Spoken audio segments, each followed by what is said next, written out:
Olá, me chamo Isabela, sou bióloga, licenciada e bacharela, formada pela PUC Campinas, atualmente mestrando em Clínica Médica na FCM Unicamp, no Laboratório de Genética Molecular do Câncer. Eu vou falar um pouquinho sobre o impacto dos reguladores endócrinos na saúde. Primeiramente, irei falar da definição, do contexto histórico, classificações e conceitos sobre os reguladores endócrinos e estudos já feitos com eles.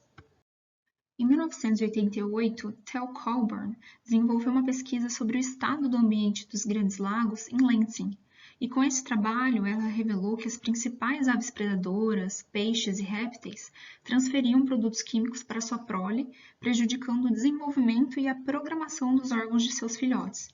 E por conta dessas evidências, em 1991, ela reuniu 21 cientistas para compartilhar suas pesquisas sobre os impactos transgeracionais da saúde. E durante essa reunião, o termo desregulação endócrina foi criado.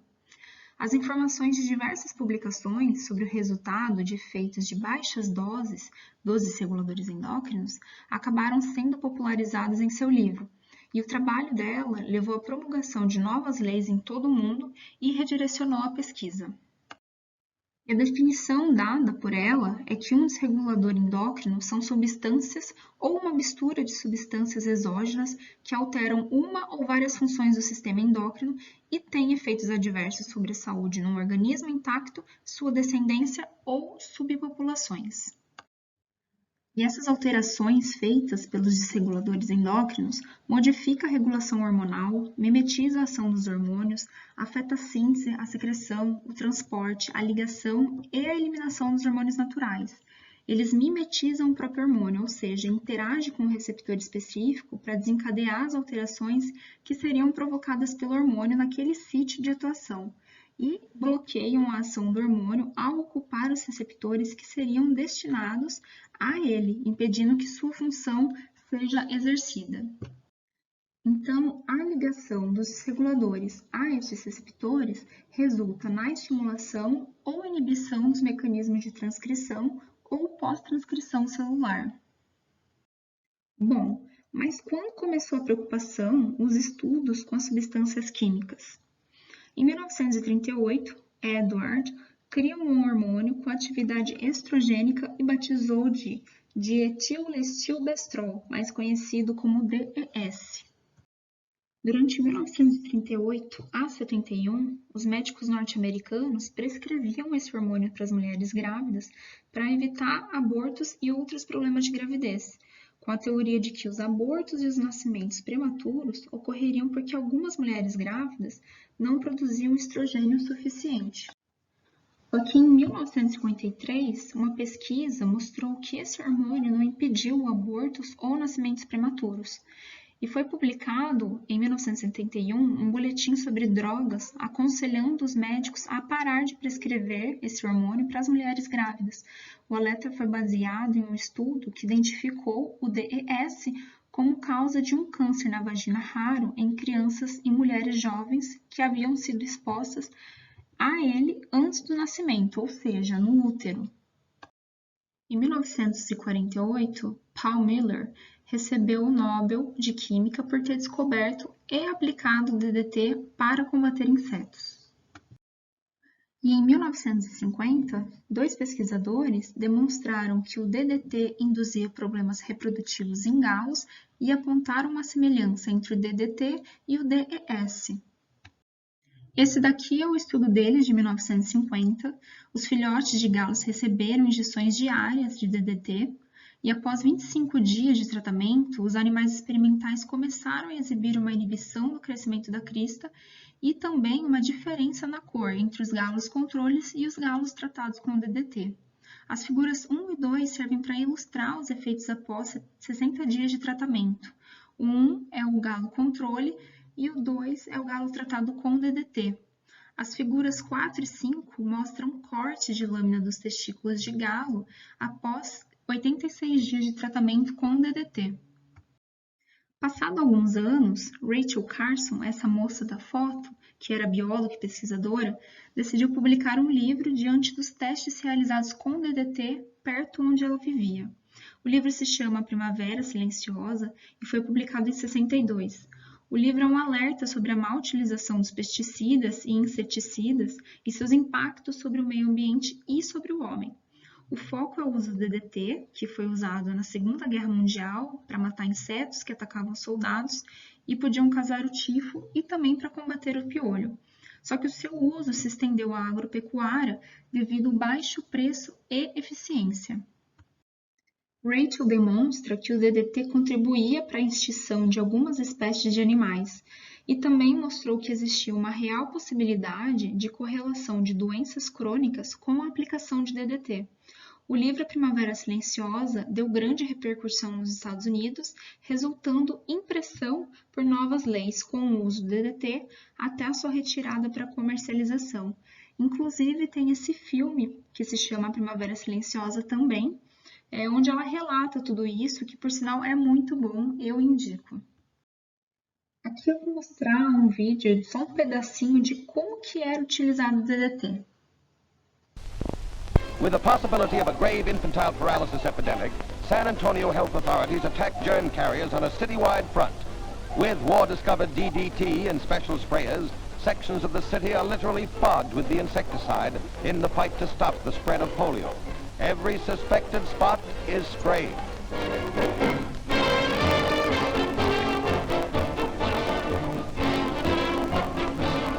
The drastic cleanup is ordered as polio and allied diseases show alarming increase. Even streams come in for disinfecting, and in the parks precautions are taken to prevent gatherings of youngsters.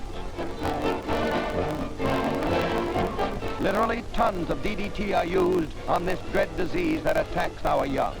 Again, war, destructive and terrible, contributes one of its discoveries to save life.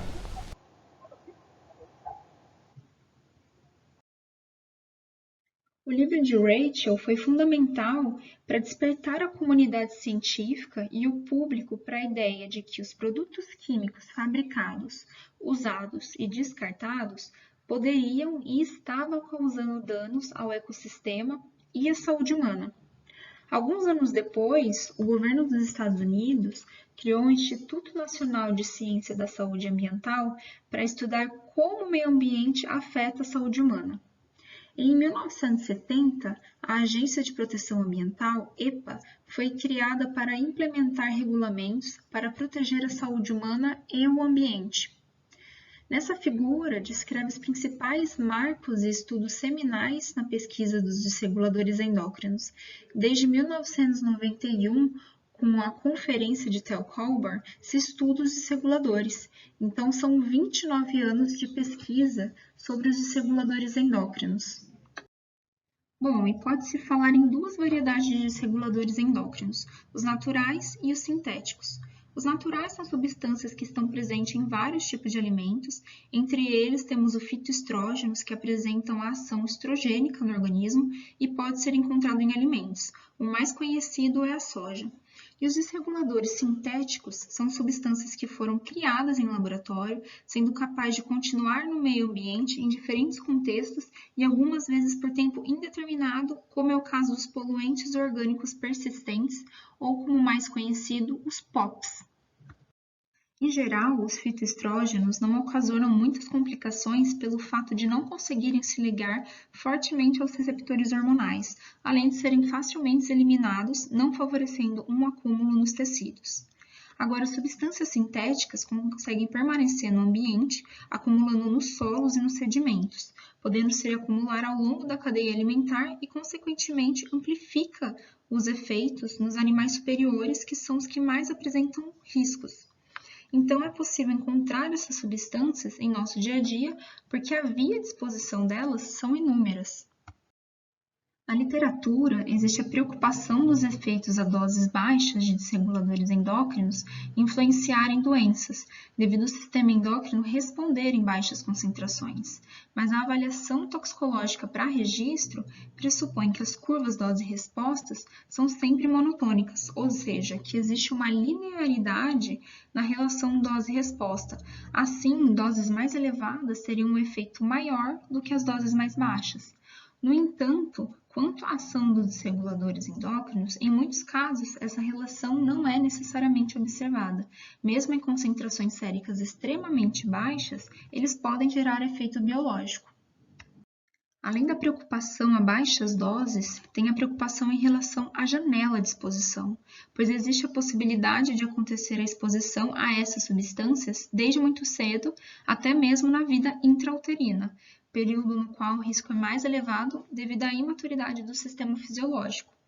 Mas, além disso, há também um risco maior ao longo da vida, condicionando a probabilidade de surgirem patologias, como puberdade precoce central, telarca precoce, câncer de mama, infertilidade masculina, alterações na genitália, efeitos neuroendócrinos, hipotireoidismo, entre outras patologias. E aonde encontramos essas substâncias?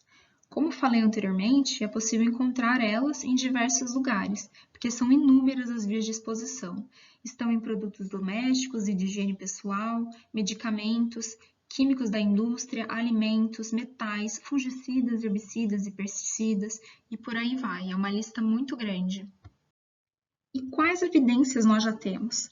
Existe uma literatura complexa de estudos sobre os perigos dos desreguladores endócrinos. Nas últimas 2 décadas, evidências científicas originadas de pesquisa de campo, dados epidemiológicos em humanos e pesquisas laboratoriais em culturas de células e modelos animais têm fornecido explicações de como esses desreguladores causam mudanças biológicas e provocam doenças. Vou começar a falar das evidências em animais primeiro. Esse estudo de 96, o objetivo era examinar a relação entre as concentrações plasmáticas de testosterona e o tamanho do pênis de jacaré, do lago Apopka, na Flórida, que estava contaminado. Os pesquisadores observaram que as populações de jacarés jovens que viviam nesse lago exibiam um tamanho de pênis significativamente menor, uma queda de 24%, e concentrações plasmáticas mais baixas de testosterona, concentrações de 70% mais baixas quando comparadas a animais de tamanho semelhante de um outro lago que não havia contaminação. Além disso, observaram que os jacarés desse lago possuíam concentrações elevadas do produto de decomposição do DDT, armazenados em sua gordura. Esse estudo de 2002, o objetivo foi determinar as prováveis consequências reprodutivas das perturbações sexuais em populações de peixes que viviam em rios contaminados por efluentes de esgotos tratados. Os resultados apresentados demonstram que a produção e a qualidade dos gametas masculinos são reduzidas no peixe que vive em rios contaminados quando comparados com o peixe normal na coleta de um lugar de referência. De todos os estudos feitos com animais, os que mais se popularizaram foram com os ursos polares. Nesse, amostras de sangue foram coletadas de 15 ursos polares fêmeas. O objetivo foi investigar associações entre níveis circulantes de compostos poluentes orgânicos persistentes, os POPs, e seus metabólitos em ursos polares femininos. E nesse estudo demonstraram que os PCBs podem interferir na homeostase dos esteroides, perturbando o potencial reprodutivo do urso polar, e isso junto com a combinação ao estresse ambiental. O alarme dessas observações começou a se espalhar além do campo da ecologia. Se os produtos químicos poderiam ter tais efeitos na vida selvagem, o que eles poderiam fazer nos seres humanos? No primeiro artigo, os autores relatam diversos estudos já feitos com os poluentes orgânicos persistentes, os POPs, que podem contribuir para causar diabetes. Além disso, o estudo inclui mais de 400 pessoas com concentrações baixas de 6 poluentes e deles 34% estavam com sobrepeso e 28% eram obesos. No entanto, apenas um que estava com sobrepeso e um que era obeso tinha diabetes prevalentes. Portanto, a hipótese do estudo é que a obesidade pode ser apenas fracamente associada ao diabetes entre pessoas com concentrações séricas muito baixas desses POPs, sugerindo que esses poluentes armazenados no tecido adiposo podem ser uma chave na patogênese do diabetes tipo 2. Agora, no estudo, no segundo artigo, foi feito associações transversais das concentrações séricas de poluentes com prevalência de diabetes. foram investigados mais de 2.000 participantes adultos entre os anos de 99 a 2002 e 6 poluentes orgânicos persistentes foram selecionados porque eram detectáveis em mais de 80% dos participantes. E eles relatam que houve impressionantes relações monotônicas de resposta à dose entre as concentrações séricas de 6 poluentes selecionados e a prevalência também de diabetes.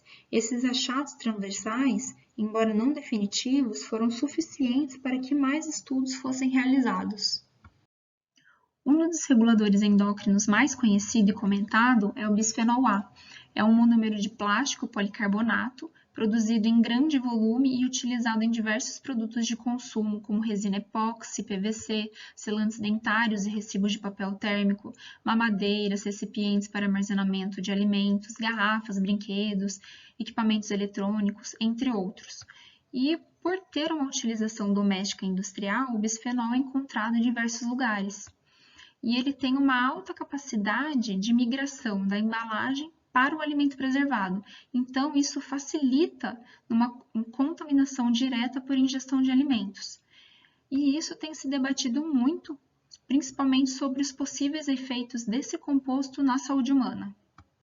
Em camundongos, a exposição pré-natal a doses baixas de bisfenol A demonstrou afetar a neurogênese e a migração neural no córtex, resultando em distúrbios no posicionamento neuronal e na formação da rede entre o tálamo e o córtex no cérebro da prole.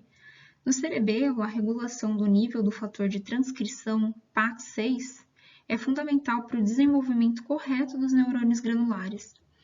Eles relataram que o BPA induziu um aumento na espessura da camada granular externa e um aumento no nível total da PAX6 no cerebelo, em filhotes de camundongos. Em neurônios de grânulos cerebelares de galinha, o nível da PAX6 foi aumentado.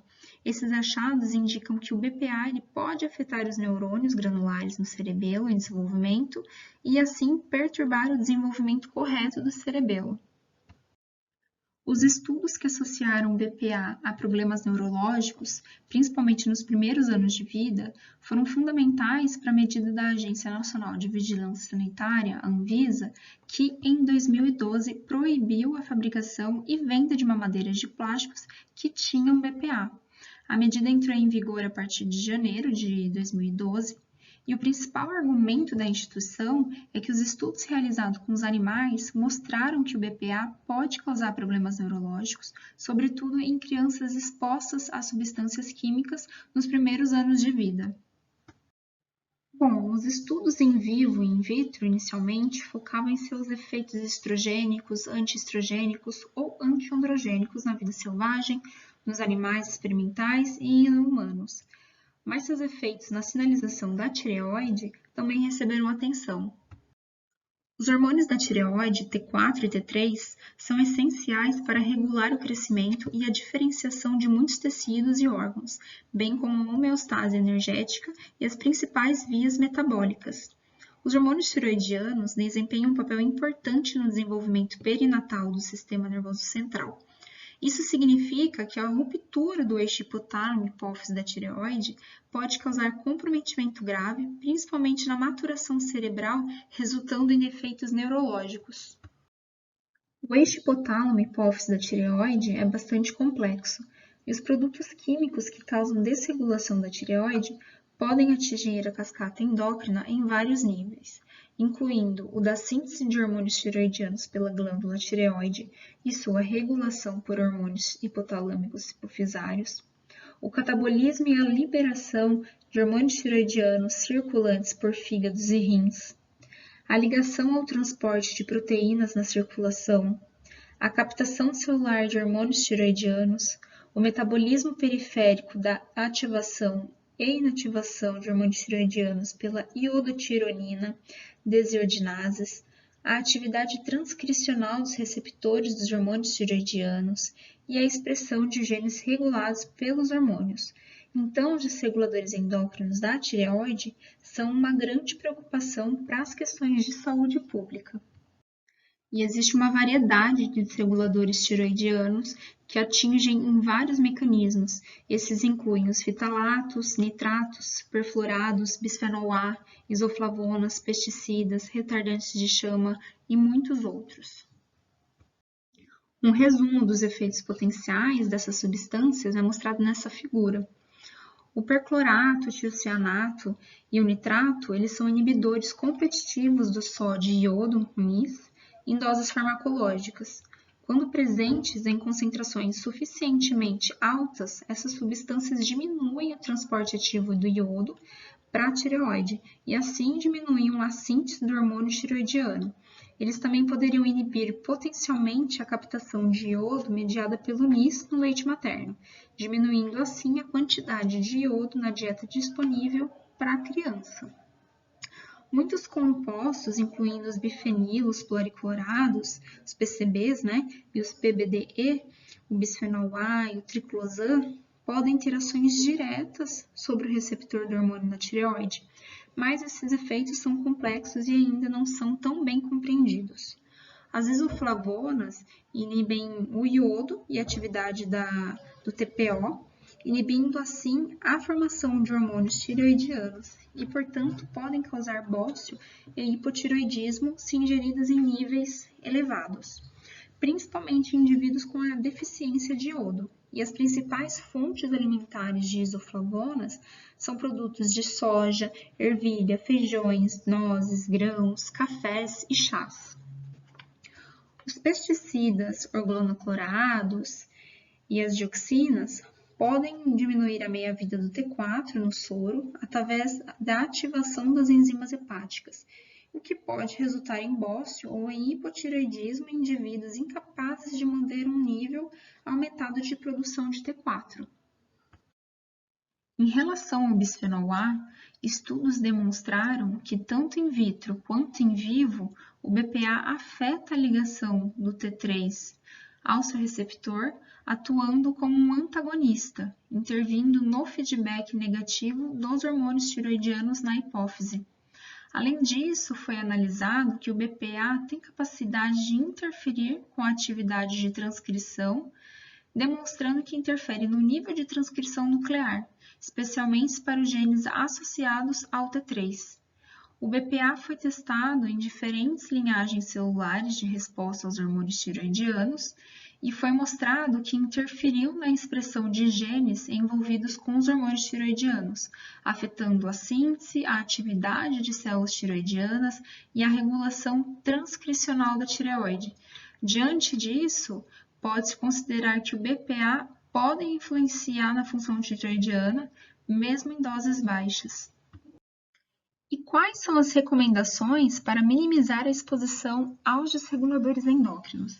Eu peguei as recomendações da Endocrine Reviews e uma delas é educar o público, a mídia, os políticos e as agências governamentais sobre maneiras de manter os desreguladores endócrinos fora da comida, água e ar e proteger as crianças em desenvolvimento, consumir alimentos orgânicos sempre que possível, lavar bem e descascar frutas e vegetais, informar-se sobre as origens de peixes, rios e lagos contaminados, retirar a gordura visível da carne e a pele do frango antes do preparo. Alguns pesticidas podem se acumular nessas estruturas.